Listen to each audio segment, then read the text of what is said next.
Hello there, my fellow gamers on a budget, and happy Super Bowl weekend. Yes, it is the Super Bowl weekend. Of course, we're not going to be talking about that because I don't care about sports. Today I want to talk about a game that I completed a couple years back and started playing the sequel but kind of fizzled out. I plan on playing the sequel here on the channel as a live play coming up soon. But first I wanted to review the original just so you guys have an idea of what it is. The game that I'm talking about is Dead Space.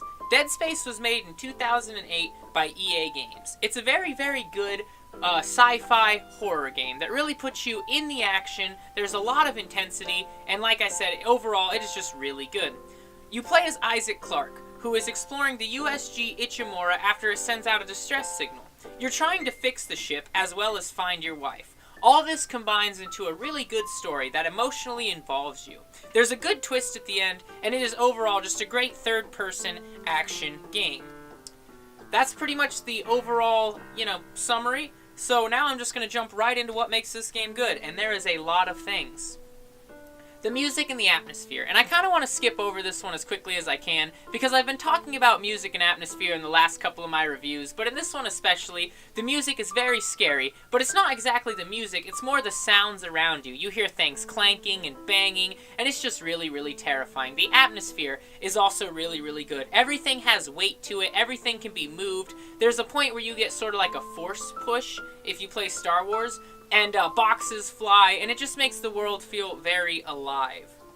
It's an easy-to-play and fun game. There's a blue line objective thingy on the ground that'll point you in the right direction towards where you should be headed, and that is very, very useful. That way you don't get lost, because aboard the USG Ichimura, it could be pretty simple to get lost and end up in a place that you're not exactly supposed to be. It also has a very easy-to-use inventory system that is stressful because you are worried about the amount of health you have and the amount of bullets you have, but the inventory system itself isn't difficult to use. There are very easy systems all around. It's actually a very scary game, which a lot of horror games aren't scary. This one really is. When you hear the music change, you're actually afraid, which is really what you're playing a scary game for. So they nailed that right on the head. Very scary game, very good. Now I have to get into the couple of small things that make this game bad. So, this game isn't really bad. I kind of had to nitpick to sort of find the things that I think are bad about it, but they're not that big a thing, so everything I'm saying, it isn't really that big a deal. However, it does kind of, mess the game up a little bit. The first thing is there's a lot of small glitches. For example, sometimes you trying to stomp on like a box, and you end up breaking something that's like above your head, and it's just kind of weird and immersion breaking and doesn't really fit with the atmosphere, since everything else is rather realistic. The graphics aren't great, however this game was made 10 years ago and they hold up pretty well. I mean, they're about as good as Red Dead Redemption, which was made around the same time, I think in 2010. So, they're pretty good. Not great, like I said, but they're pretty good. Backtracking in the story. You have to backtrack in the story to places you've already been a couple times. And while this isn't a huge deal because the environments are so good, it does make the environments feel limited and the story feel kind of, limited.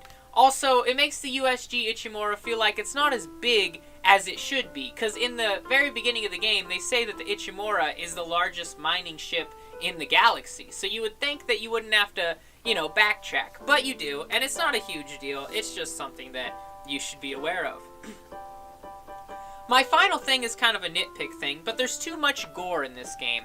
This game suffers from kind of what Outlast 2 suffers from, is that there's just gore and bodies and, shock value everywhere. It doesn't really focus on the psychological horror as much as it should, I feel. Instead, it just has mounds of dead people, which really gets old really fast. In my conclusion, this is a great game, a really great game. Even 10 years later, this is a great game. It's very replayable. You can play it 2, 3, maybe even 4 times before starting to get bored.